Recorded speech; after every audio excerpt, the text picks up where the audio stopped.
Children, welcome to you in bio class. Children, in bio, today I am going to teach you about complementary genes. You have studied Mendel's law.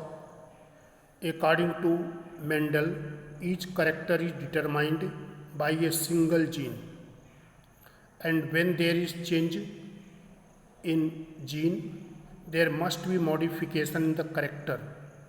But later on, it was found certain character depends on two or more pair of genes for their expression, and two or more pairs of genes interact in some complex fashion.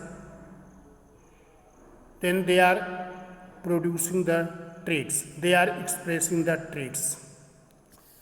Complementary genes are present on different genetic loci but interact with each other to express a single character in combination.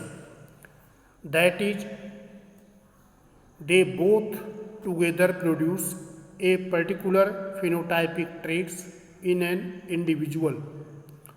Two separate pair of genes interact to produce the phenotype in such a way that neither dominant is expressive unless the other one is present. The effect of one dominant must be complemented by the other dominant for expression.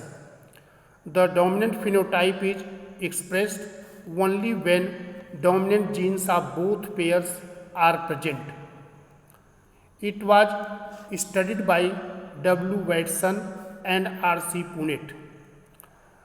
W. Watson and R. C. Punnett discovered in sweet pea Lathyrus odoratus. They found when white flowered variety of sweet pea are crossed with each other, they produce F1 plants with red flowers. The F2 generation produced by self-pollination of these F1 plants consist of red flowered and white flowered plants in the ratio of 9:7. So, why when variety with white flowers crossed with variety with white flowers in F1 generation producing red flower? Watson and Punnett explained it. They told anthocyanin pigment, which is responsible for red color, is synthesized by a series of biochemical steps. In the series of biochemical steps, there is precursors, and in the first step it change into intermediate compound white.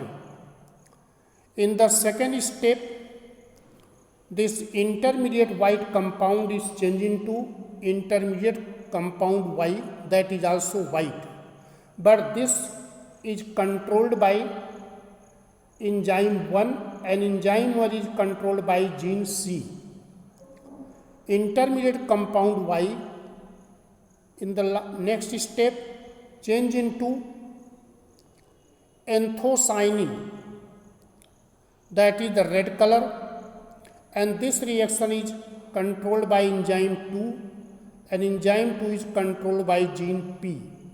So dominant gene C and dominant gene P, when they are present, then anthocyanin pigment is formed. If any one is absent, either C, dominant C or dominant P, then red pigment anthocyanin is not formed, then flower remain white. The functional enzyme 1 and 2 are formed only when gene C and P are in the dominant state. When any one from this or in the recessive state, then anthocyanin is not formed and flower remain white.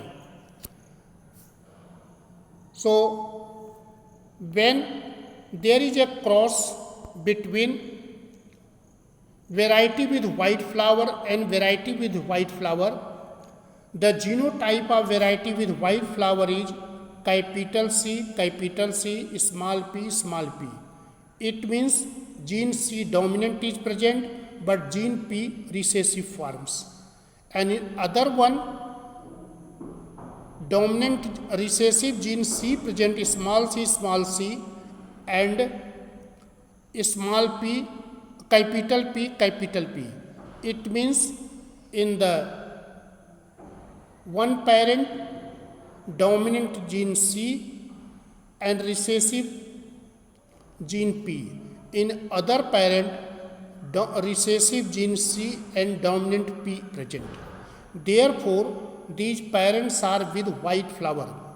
But when there is the cross pollination in F1 generation, the progeny are produced. Their genotype is capital C small t, capital P small p. So the progeny have gene C and gene P in the dominant state. Therefore, the progeny have red flower. These progeny of F1 generation are producing gametes, and they are producing 4 types of gametes.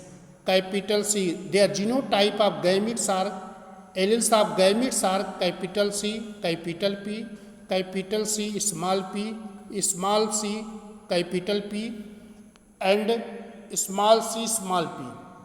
Now there is self pollination. Then in F2 generation, the progeny are produced. They are in the 9 are red flowered plants and 7 are white flowered plants. It means 9 are red flower plants. In this case, why the 9 are red flowered plants? So there are 9 F2 plants which have both capital C and capital P, or we can say gene C and gene P both are in dominant state.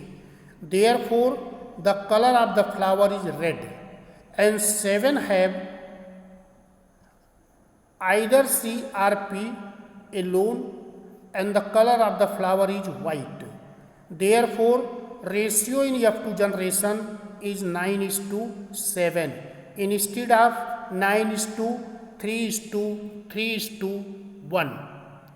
Thus, when two genes interact in this way to produce a character different from the one which each produces when alone, they are called complementary.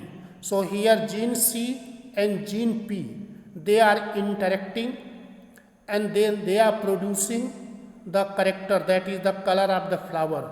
So gene C and gene P in the dominant, they are complementary genes.